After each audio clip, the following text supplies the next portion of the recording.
우리가 묵상할 하나님의 말씀은 욥기 42장 1절부터 6절까지 말씀입니다. 제가 하나님 말씀을 봉독하겠습니다. 욥이 여호와께 대답하여 이르되 주께서는 못하실 일이 없사오며 무슨 계획이든지 못 이루실 것이 없는 줄 아오니 무지한 말로 이치를 가리는 자가 누구니이까. 나는 깨닫지도 못한 일을 말하였고 스스로 알 수도 없고 헤아리기도 어려운 일을 말하였나이다. 내가 말하겠사오니 주는 들으시고 내가 주께 묻겠사오니 주여 내게 알게 하옵소서. 내가 주께 대하여 귀로 듣기만 하였사오나 이제는 눈으로 주를 배움나이다. 그러므로 내가 스스로 거두어드리고 티끌과 제 가운데서 회개하나이다. 아멘. 재앙전 욥은 당대 최고 의인으로 추앙받으며 세상 으뜸의 자리에 올랐습니다. 그런데 욥은 이 세상 으뜸의 자리에서요, 하나님의 섭리의 문제를 제기하면서 하나님을 가르치려 했죠. 그런데 이 세상 으뜸의 자리에서 하나님을 가르치려 한 자가 욥뿐만 있는 건 아닙니다. 스페인의 현명한 왕 알폰소 10세도 욥과 같이 하나님을 가르치려 했습니다. 알폰소 10세는요 1252년에 왕위에 올라서 32년간 이제 스페인을 다스렸는데, 그는 이제 스페인의 학문과 예술 진흥에 이제 큰 기여를 했고, 또 기독교, 이슬람, 유대교의 화합을 위해서 이제 노력한 거로 유명하죠. 또 그는 번역원을 세워서 다양한 분야의 지식을 쉬운 이베리아어로 번역해서 지식의 대중화를 이루었습니다. 굉장한 일이죠. 아울러 그는 세비야 대학을 이제 설립해서 세비야 문화 발전에도 크게 기여했고요. 그래서 알폰소 10세는요 스페인의 우리나라 세종대왕처럼 가장 스페인 역사상 현명한 왕으로 이렇게 추앙받는 사람입니다. 그런데 현명한 왕 알폰소 10세는요 신하들 앞에서 이런 말을 했다고 해요. 내가 창조에 참여했다면 우주를 좀 더 질서 있게 하는 몇몇 유용한 힌트를 주었을 텐데 참 아쉽구나. 하나님 앞에 이렇게 지금 뭔가 조언하고 싶다는 거예요. 어마어마한 교만이죠. 알폰소 10세는 자신이 하나님보다 우주를 더 잘 운영할 수 있다고 생각했던 겁니다. 당대 최고 의인 욥도 알폰소 10세와 비슷한 생각을 했어요. 그는 세 친구와의 논쟁에서 자신에게 기회가 주어졌다면 하나님보다 세상을 더 지혜롭게, 또 하나님보다 더 의롭게 섭리했을 수 있었을 거라고 호언했죠. 욥기 24장 1절 12절 말씀 기억하시나요? 한번 말씀드렸는데 앞에서요. 욥은 하나님의 의와 지혜를 의심케 하는 7가지 불합리한 상황을 열거합니다. 한번 쭉 돌아볼까요? 먼저 사악한 자가 땅을 훔치려고 땅의 경계표를 옮깁니다. 그리고 남의 양떼를 약탈해요. 이런 상황을 이제 예시로 들면서 하나님이 정말 의롭고 지혜롭고 의로우시다면 왜 이런 일을 허락하냐는 거예요. 또 그는 악인이 고아의 나귀를 잡아가고 가난한 과부가 빚을 갚을 때까지 소를 볼모로 잡히는 이런 억울한 상황을 또 제시하면서 하나님이 왜 이렇게 세상을 다스리냐라는 이제 의문을 제기하고요. 세 번째, 약자들이 강자들을 수탈을 피해서 이제 숨고 도망치는 이런 상황들, 약자들이 강자들의 침략을 피해서 집 삶의 터전을 다 놓고 이제 도망가는 이런 상황들. 또 악인들에게 수탈당한 약자들이 광야로 내몰려서 정말 자녀들에게 먹일 음식을 찾아 헤매는 상황들. 역사 속에 이런 일들이 비일비재했잖아요. 또 악인들에게 수탈당한 고아와 과부들이 남의 밭에서 곡식을 줍고 악인의 포도원에 떨어진 것을 주워 먹으면서 덮을 것이 없어서 추위에 떨고 있는 이런 상황들. 사회 약자들이 노예들처럼 바위를 은신처로 삼고 살면서 정말 비를 맞으면서 헐벗고 줄인 상태에서 곡식단을 나르는 이런 상황들. 사회적 약자들이 목마름 속에서 악인의 포도를 밟아 포도주를 만들면서도 그 포도주를 한 모금도 마실 수 없는 상황들, 이런 상황들을 열거하면서 욥은 하나님의 지혜와 하나님의 의를 의심했던 겁니다. 이런 7가지 상황보다 더 기가 막힌 상황은 사회적 약자들이 이런 극한 고난과 박해를 받으면서 하나님께 부르짖잖아요. 근데 하나님께서 그들의 기도에 응답하지 않는 거예요. 욥기 24장 12절 말씀 볼까요? 성중에서 죽어가는 사람들이 신음하며 상한 자를 부르짖으나 하나님이 그들의 참상을 보지 아니하시느니라. 여러분들 어떠세요? 이런 상황들을 보면서 정말 하나님의 어떤 의로움, 하나님의 지혜, 전능함, 이걸 의심해 본 적 없으세요? 저는 목사인데 있어요.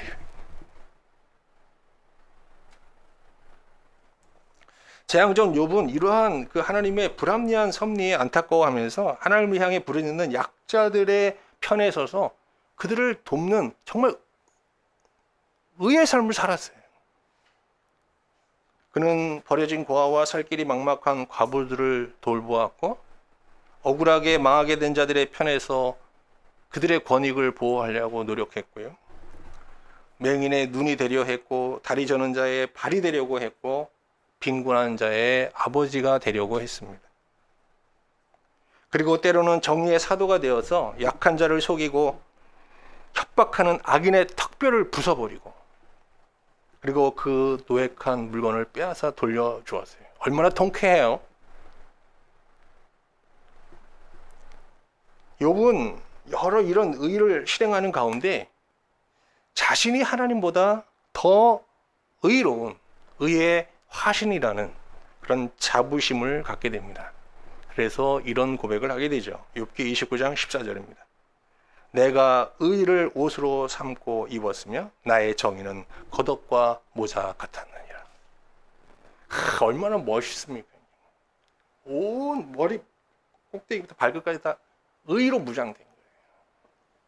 사람들은 그를 보면서 열광했고요. 실제로 욥은 사람들로부터 의의 화신으로 이제 추앙받으면서 그가 말을 하면요, 아무도 토를 달지 않았습니다. 이 의의를 제기하는 사람이 아무도 없었고요. 그의 말을 하나님 말씀처럼 받았어요. 그리고 그 안에서 희망을 발견했죠. 한번 볼까요? 욥기 29장 21절입니다. 무리는 내 말을 듣고 군중들은 내 말을 듣고 희망을 걸었으며 내가 가르칠 때에 잠잠하였느니라. 저도 목사지만 저는 말 한마디 하면 막 사람들이 여러 사람이 반박하거든요. 다 우리가 그렇잖아요. 여러분, 우리가 조금만 이치에 안 맞는 말 해보세요. 가만히 있지 않잖아요, 옆에서. 근데 욥은 좀 틀린 말을 해도 그의 말에 이의를 제기하는 사람이 아무도 없었습니다. 그의 말에는 신적 권위가 동반되고 있었던 거죠. 그런데 하나님은 자기보다 의롭고 지혜롭다고 주장하는 욥을 재앙으로 심판하셨잖아요. 그래도 그 욥이 자기의 교만을 인정하지 않고 오히려 하나님 앞에 항변하자 이제 폭풍우를 동반하시면서 그에게 나타나신 겁니다. 이제 폭풍우 속에서 욥에게 향하신 하나님은 3가지 수단을 동원해서 그의 교만이라는 게 거짓이잖아요, 사실. 이 거짓된 교만을 폭로하시면서 이제 심판하시게 되는데요. 그 내용을 이제부터 한번 보도록 하겠습니다. 욥의 교만을 폭로하는 하나님의 첫 번째 수단은 말씀이고요. 두 번째 수단은 베헤못이에요. 베헤못. 제가 우리 성도님한테 베헤못이 아냐고 그랬더니 그게 어디 있는 못이냐고 이렇게 물으시는데요. 이제 베헤못 이따 설명드리겠습니다. 그 다음에 세 번째는 리워야단, 이 사탄을 뜻하는데요. 리워야단입니다. 이렇게 하나님께서는 그 욥의 거짓된 교만을 말씀, 베헤못, 그리고 리워야단을 통해서 이제 폭로하시면서 심판하시게 됩니다. 엄청난 내용이 이제부터 나오는데요. 먼저 하나님께서 말씀을 통해 욥의 이 교만을 폭로하는 내용부터 보겠습니다. 폭풍 가운데 희한하신 하나님은 욥이 그 한 말을 다 기억하고 계셨어요. 그래서 욥에게 묻습니다. 욥기 40장 8절입니다. 내가 내 공의를 부인하려느냐? 내 의를 세우려고 나를 악하다 하겠느냐? 이게 무슨 말인가 하면 그냥 야 욥 정말 너는 나보다 더 지혜롭고 의롭냐? 이렇게 물으시는 거예요. 이 질문을 받으면서 욥이 얼마나 두려웠을까요? 우리가 막 잘났다고 자랑하면 하나님께서 그러세요. 너 정말 그렇게 잘났냐? 이렇게 물으시거든요. 이 음성을 들으셔야 돼요. 그래야 욥이 안 돼요. 하나님은 욥에게 내가 정말 나보다 더 의롭냐고 물으시면서 아주 특별한 제안을 하십니다. 욥기 40장 10절 말씀 볼까요? 너는 위엄과 존귀로 단장하며 영광과 영화를 입을지니라. 이게 무슨 말인가 하면 하나님께서 신적 권능을 그에게 위임하시겠다는 거예요. 그러면서 욥, 네가 나보다 더 의롭고 지혜롭다고 말하는데 내가 너에게 신적 권능을 위임하겠다.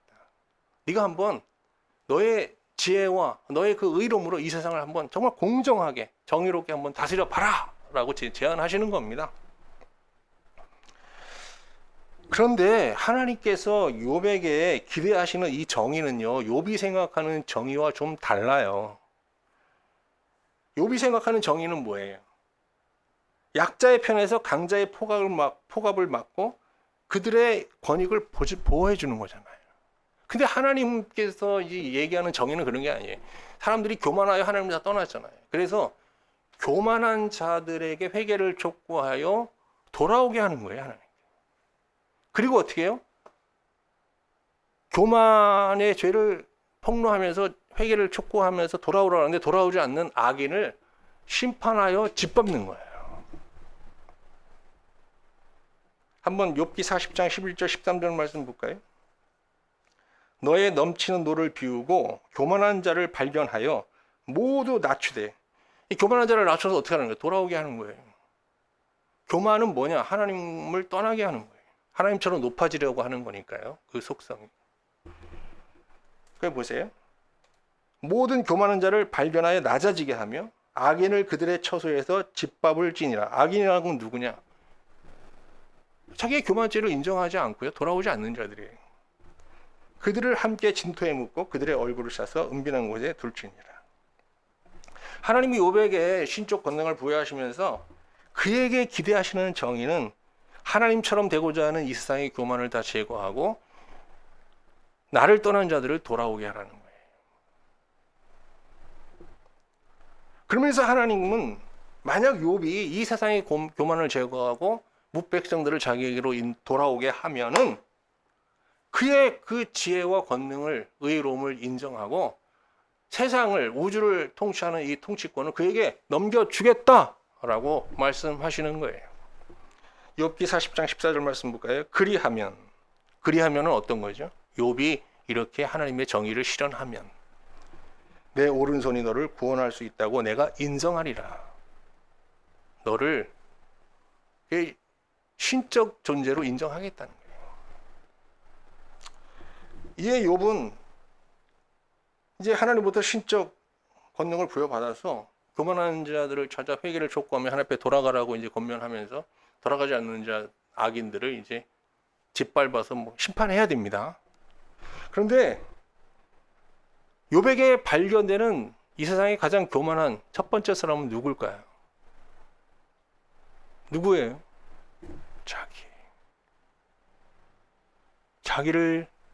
자기에게 회개를 촉구해. 자기의 교만죄를 폭로하면서 하나님을 떠나 있는 자기 자신을 하나님 앞에 돌아가라고 하고 자기 안에 있는 악을 짓밟아 심판해 버려야 되는 겁니다. 이처럼 하나님은 말씀을 통해서 하나님보다 의롭다고 생각하는 욥의 이 거짓된 교만을 폭로하시면서 심판하셨습니다. 욥은 하나님의 이 제안에 아무 대답을 못해요. 그냥 계속 두려워 떠는 겁니다. 근데 하나님의 욥의 교만에 대한 이 폭로는 여기서 끝나지 않습니다. 하나님은 하나님 앞에서 좀 두려워 떨고 있는 욥에게 배의 못을 보여주셨어요. 권사님, 배의 못은 어디에 있는 못이 아닙니다. 예, 이제 배의 못은 어떤 존재인가 볼까요? 배의 못은 그 소같이 풀을 먹는 그 큰 초식 동물인데요. 이제 이게 공룡으로 이제 추측이 됩니다. 하나님께서는 이 공룡을 이제 보여주시면서 이제 욥의 이제 교만을 이제 심판하시게 되는데요. 여기서 하나님께서 다루는 욥의 교만이라는 건 뭔가 하면 욥은 자기가 피조물 중에는 으뜸이라는 이런 생각을 하고 있었어요. 한번 볼까요? 욥기 29장 25절입니다. 내가 그들의 길을 택하여 주고 으뜸되는 자리에 앉았나니 왕이 군대 중에 있는 것과 같았고. 자, 왕이 보면 이제 막 이렇게 군인들이 막 도열하면 그 앞에 지나가잖아요. 뭐 칼을 뽑아서 탁 하고 뭐. 근데 이게 뭐 이제 그를 최고 통수자로 추앙하는 거잖아요. 욥은 세상에서 그런 대접을 받았어요. 그래서 자기가 정말 이 피조물 중에는 제일 잘난 존재라는 확신을 갖고 있었던 거죠. 뭐 자기도 그렇게 생각하고 사람들도 그렇게 인정했고요. 근데 하나님은 이렇게 가장 잘난 피조물이라는 자부심을 갖고 있는 욥에게 배의 못을 보여준 거예요. 공룡을. 자, 공룡이 여기 배의 못이 어떤 존재인지 한번 40장 15절 말씀 볼게요. 이제 소같이 풀을 먹는 배의 못을 볼지어다 내가 너를 지은 것까지 그것도 지었느니라. 우리 성경 보면 이 배의 못을 어떻게 갑주에 보면 하마로 볼 수도 있음 이렇게 돼 있잖아요.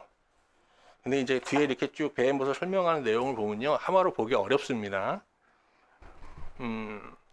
이 배의 못은 풀을 먹고 사는 초식 동물이지만 그 위험은 대단해요. 배의 못이 꼬리를 치면요, 백향목이 흔들리거든요. 근데 하마가 꼬리가 없잖아요. 그리고 그 뼈는 녹광과 쇠 막대기처럼 단단합니다. 숲은 다 그의 먹을 것을 제공하는데요, 그가 지나간 곳은 쑥대밭이 되고 말아요. 자, 뭐가 연상되죠? 지금은 하나님에 의해서 멸종된 공룡이 떠오르는 거죠. 지금 하나님 앞에서 두려워 떨고 있는 욥에게 하나님께서는 공룡을 보여주신 거예요. 그러면서 묻는 거예요. 야, 너 피조물 중에 네가 제일 잘났냐? 근데 그러면서 공룡 앞에 공룡을 보여주는데 욥은 이 공룡 앞에서 그냥 자기 어떤 위축되어서 막 두려워 떱니다. 그러면서 하나님은 공룡 앞에서 두려워 떨고 있는 욥에게 너의 그 잘난 능력으로 공룡의 코를 갈고리로 깨워서 굴복시킬 수 있겠느냐라고 물으세요. 40장 24절 볼까요? 그것이 눈을 뜨고 있을 때 누가 능히 잡을 수 있겠으며 갈고리로 그것의 코를 깰 수 있겠느냐. 뭐 욥이 대답할 리 없죠. 그런데 이때 욥은 말이죠, 세상의 으뜸, 피조물 중에 으뜸이라고 생각하는 자기 위에 공룡이 있고 또 공룡 위에 누가 있어요? 하나님이 계신 걸 보게 되는 겁니다. 한번 볼까요? 욥기 40장 19절. 그것은 하나님이 만드신 것 중에 으뜸이라. 욥이 으뜸이 아니에요. 하나님이 만드신 피조물 중에 으뜸은 뭐예요? 공룡이에요. 그런데 그 공룡을 보세요. 그것을 지으신 이가 자기의 칼을 가져오기를 바란다. 근데 그 공룡은 하나님의 칼 아래 있어요. 하나님의 완전한 지배 아래에 있다는 거예요. 이처럼 피조물 중 자신이 제일 잘났다는 욥의 이 거짓된 교만은 그냥 공룡 앞에서 완전히 부서졌어요. 하나님의 욥의 교만에 대한 폭로는 여기서 끝나지 않습니다. 이제 하나님은 욥에게 욥을 리워 야단 앞으로 이끌고 가십니다. 자, 리워 야단. 리워 야단에 대한 얘기는요, 41장 1절부터 34절까지 엄청 길죠? 한 장 전체가 다 리워 야단에 대한 이야기입니다. 하나님께서 이게 이게 욥을 리어 야단 앞으로 이끌고 가서 이제 다루시는 교만은요, 그의 의에 대한 착각이에요. 이게 뭔가 하면 욥은 자신이 죄의 세력을 완전히 지배하고 자유롭게 의를 행할 수 있는 의인의 자리에 서 있다라는 그런 확신을 갖고 있었어요. 근데 이건 하나님 보시기에 엄청난 착각이거든요.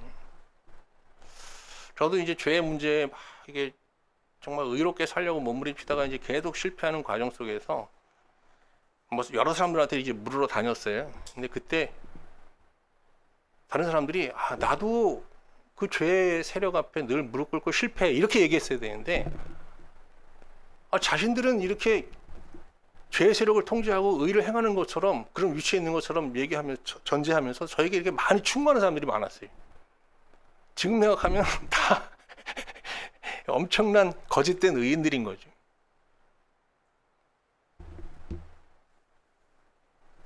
누가 우리가 자신의 어떤 죄의 고백을 할 때 충고하면 안 돼요. 같이 고백해야 되는 거예요. 그거 뭐 하나님께 다 용서하실 거야. 근데 이렇게 하면 돼. 뭐 이런 식으로 접근하면요, 이게 하나님께서 리오 야단 앞으로 데리고 갑니다. 자, 리오 야단이 어디에 살고 있는지 한번 볼까요? 41장 1절입니다. 내가 낚시로 리오 야단을 끌어낼 수 있느냐? 노끈으로 그 혀를 맬 수 있느냐? 리오 야단은 죄의 세력, 사탄을 뜻하는 거예요. 여기 바다에 살고 있잖아요. 바다라는 게 고대 근동에서 바다는요, 악의 세력, 악의 세계를 상징합니다. 근데 이제 자칫 독자들은 이 베헤못을 육상에 사는 어떤 공룡으로, 또 리오 야단을 바다에 사는 공룡, 괴물로 이렇게 생각하기 쉬운데요. 신학적 이해 없이 읽으면 그렇게 오해할 수 있죠. 근데 우리 성경은 지금 리오 야단을 뭐라고 각주를 달았나 하면 악어로 볼 수도 있음 그랬는데, 그냥 이런 거 쓰지 말아야 됩니다. 잘 모르면. 네. 자, 그렇게 넘어가고요. 사탄은 인간과 하나님 사이를 이간시키고 인간을 죄의 세력의 죄의 지배 아래 굴복시키기 위해서 끊임없이 접근하고 대화를 시도하는 인격체예요. 우리가 이제 아담과 하와가 에덴에서 타락하는 과정을 보면 어떻게 됩니까? 사탄이 접근하잖아요. 그래서 어떻게 해요? 말하잖아요. 리오 야단도 마찬가지입니다. 41장 3절이 봅시다. 그것이 어찌 내게 계속하여 간청하겠느냐? 부드럽게 내게 말하겠느냐?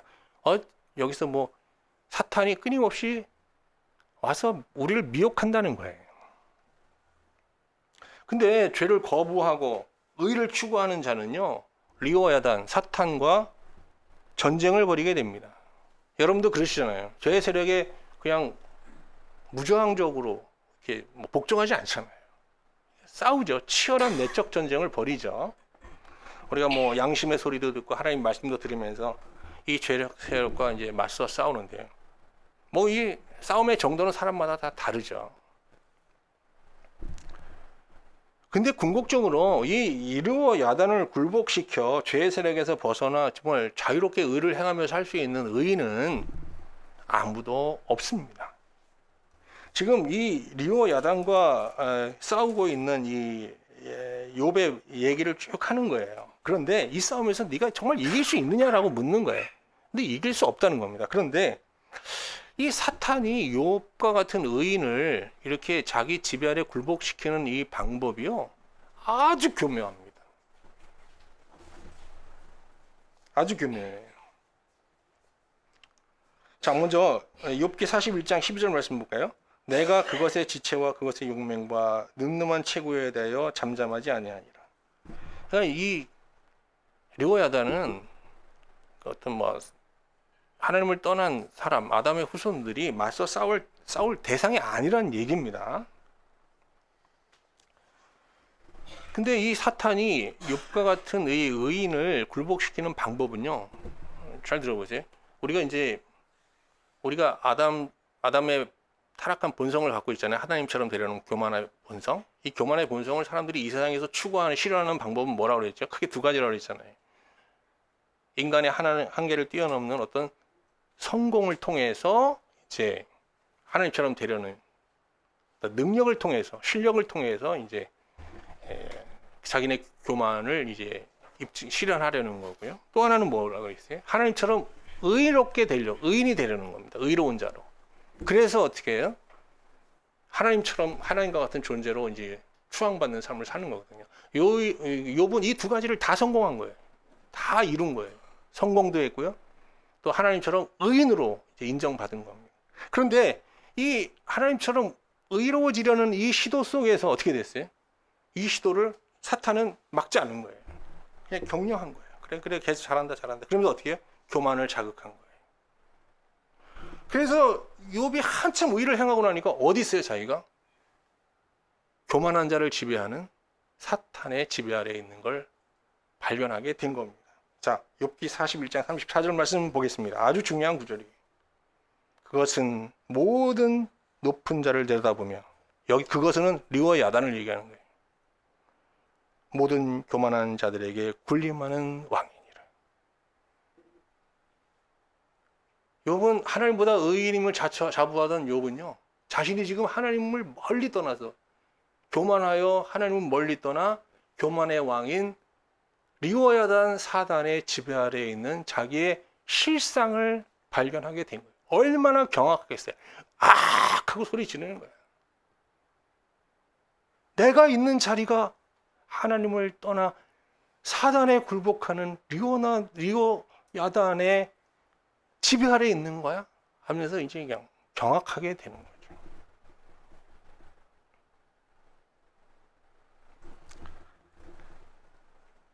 이렇게 하나님께서는 하나님보다 지혜롭고 하나님보다 의롭다고 자부하는 이 욥에게 자기를 나타내셔서 재앙에 이어 말씀과 베헤못과 리워 야단을 통해 그의 거짓된 교만을 폭로하시면서 심판하신 겁니다.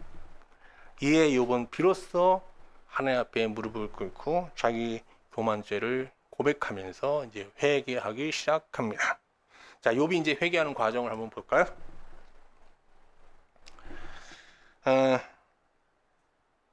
욥기 36장 8절 10절 말씀을 한번 보겠습니다.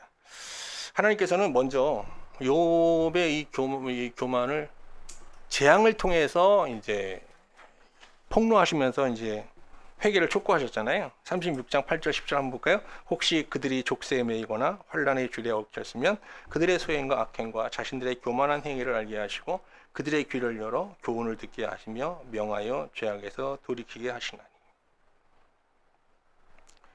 여기 그들의 족쇄와 뭐 환란줄이라는 건 우리가 받는 이 세상에 받는 겪는 여러 가지 재앙과 환란들을 통하는 거거든요. 이 재앙과 환란들을 통해서 하나님께서는 우리의 어떤 교만죄를 경고하시면서 하나님께 돌아올 것을 촉구하는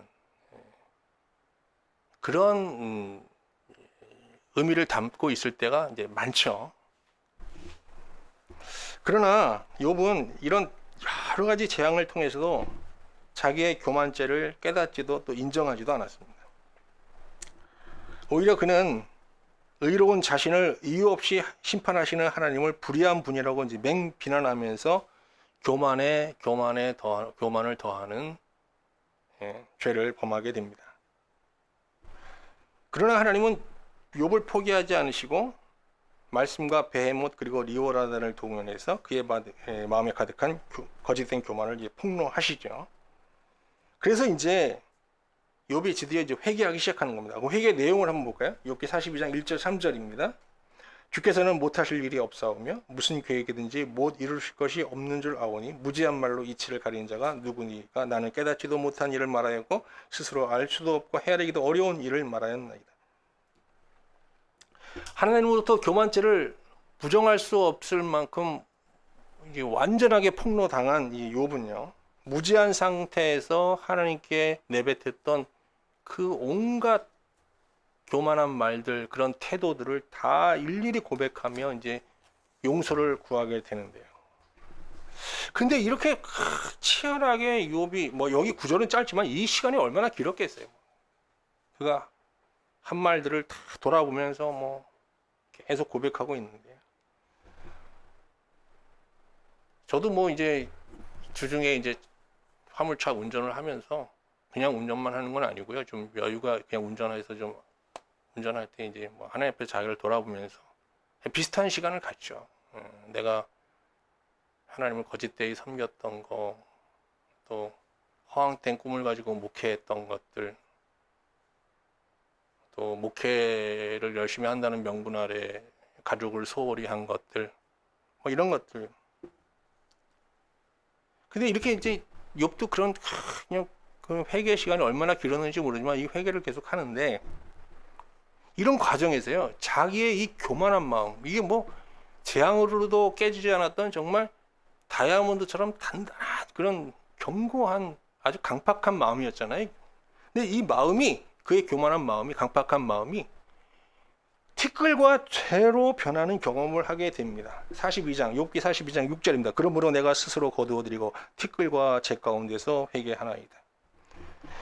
이 고백은 저의 교만한 마음은 하나님의 소멸하시는 불에 타 없어져 재와 먼지가 되고 말았습니다 라는 고백이에요.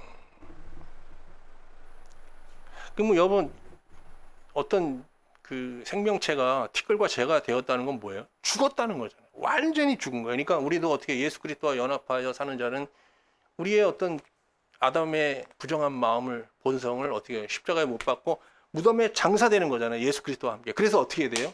썩잖아요. 그래서 뭐가 돼야 돼요? 티끌과 재가 되는 거예요. 그러니까 이 고백은 무슨 말인가 하면, 저의 이 교만한 마음은 하나님께 회개하는 과정 가운데 완전히 죽음이 되었습니다. 없음이 되었습니다. 라는 고백이죠. 그러니까 욥의 회개는 어디까지 갔냐? 자기의 교만한 마음이 뭐가 될 때까지, 티끌과 재가 될 때까지 멈추지 않았다는 거예요. 근데 사람들은 이 사람들의 회개를 보면요, 행위의 죄를 회개하다가 멈춰요. 그리고 스스로 죄사함을 선언해요. 할렐루야. 하나님께서 찬송가 또 막 예수 앞에 나오면 모든 죄 사함 받고 박수 치면서 막 할렐루야. 멈추는 거예요, 중간에서. 근데 우리의 회개는 어디까지 가야 돼요?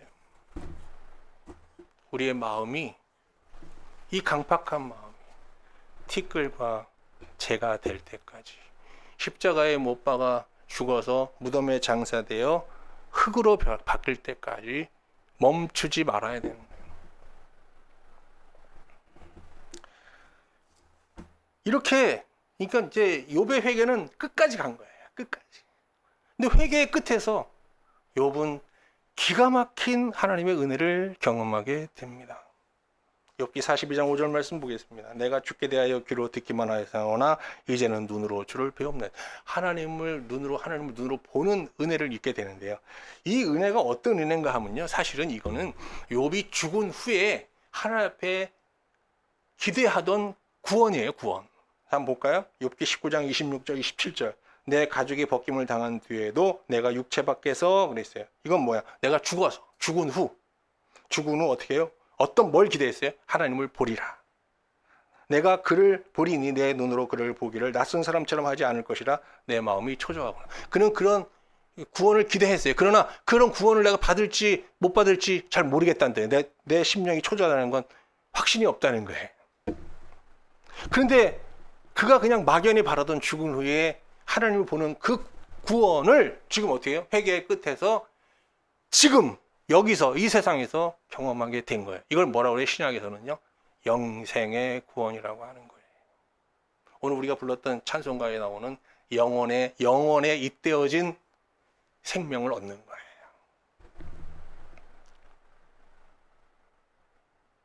여기서 굉장한 희열이 있어야 되는데 저만 흥분하는 것 같아요.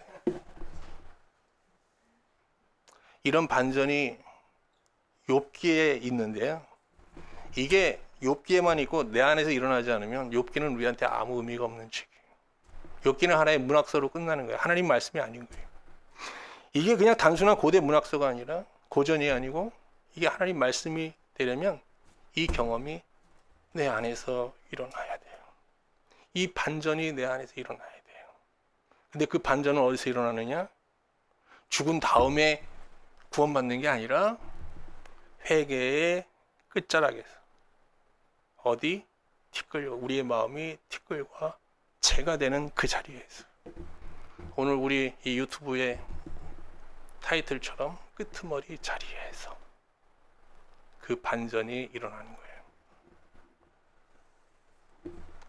이런 경험이 없이 우리가 갖고 있는 구원의 확신은 그거는 정말 헛된 꿈인 거예요.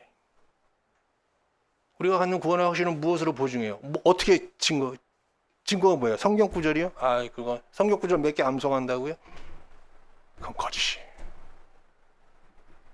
그거는 그냥 내가 스스로 믿고 싶은 것을 믿는 신념에 불과한 거지 하나님을 믿는 믿음은 아닌 거예요.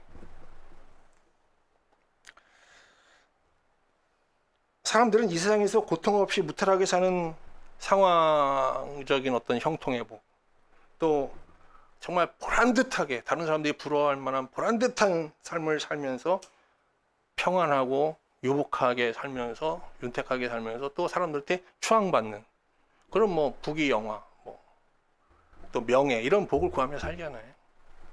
그런 복이 뭐 나쁠 건 없겠지만 정말 우리가 하나님을 믿으면서 구해야 될 복은 그런 복이 아니라 욥이 티끌과 재의 자리에서 경험한 이 영생의 복을 구해야 되는 거예요. 욥은 재앙을 겪으면서요, 이런 뭐 부귀 영화의 복, 뭐 형통의 복 다 잃었잖아요. 하나도 남김없이 싹 잃었고요. 그 복을 잃은 것뿐 아니라 저주까지 받았어요. 조롱을 받고 멸시를 받고. 그렇지만 티끌과 재의 자리에서 영생의 복을 얻었어요. 다음 시간에 이제 또 뭐 욥기 이제 뭐 42장 후반부를 보면서 욥기를 마치게 되는데요. 욥은 이렇게 이걸 우리가 영생의 복을 존재의 구원이라고 하거든요. 이 존재의 구원을 받은 후에 또 뭐 모든 상황적으로도 갑절의 복을 받았다는 내용으로 이 욥기는 끝나요. 근데 그 얘기는 무슨 얘기냐면 실제로 우리가 뭐 하나님을 잘 믿으면 뭐 전화 이복의 복을 받아서 고난 뒤에 더 큰 복을 받는다 이런 게 아니고요. 그럼 다음 시간에 설명을 하겠지만 이렇게 영생의 복을 누리고 나면요, 작은 이 물질로도요 평상시에는 그 물질로 크게 만족을 못했는데 만족할 수 있게 되는 거예요. 몇 배로? 갑절로. 좁은 집에 살아도 영생을 누린 자는 뭐 좁은 집에 하거나 큰 집에 하거나 만족하게 되는 거예요. 조금 먹어도 배부름을 느끼는 거예요. 이건 다음에 얘기하죠. 욥은 과거에는 복된 자로 인정을 받았지만 재앙 후에 그는 저주받은 자로 인정을 받았잖아요. 그런데 사실은 그는 저주받은 자가 아니라 그 저주 속에서 재앙 속에서 진짜 복을 받은 자잖아요. 진정한 복자는 재앙 전의 욥인가요? 재앙 후의 욥인가요? 여러분도 욥기를 묵상하는 가운데 요처럼 하나님이 사람들이 일반적으로 구하는 뭐 부귀 영화와 같은 통상적인 복과 더불어 뭐 그거를 구하는 건 뭐 죄다 이렇게 얘기하지는 않겠습니다만 그거는 조금 뒤로 밀어놓고 저도 뭐 이 땅에서 좀 잘 됐으면 좋겠어요. 계속 어렵게만 살기를 원하지는 않아요. 그러나 그걸 좀 뒤로 밀어놓고 먼저 욥이 티끌과 재에서 받았던 영생의 복을 먼저 구할 수 있기를 바랍니다. 그 나라와 그 의를 구하라. 그리하면 그 모든 것을 더하여 주시리라. 이게 우선순위의 문제인 거거든요. 우리 주신 말씀 생각하면서요, 우리 찬송가 184장 부르겠습니다. 184장 부르면서 정말 우리의 교만한 마음이 욥과 같이 티끌과 재가 되는 그런 회개의 끝자락으로 회개를 통해 나아갈 수 있기를 기도하는 마음으로 우리 184장 찬양하겠습니다.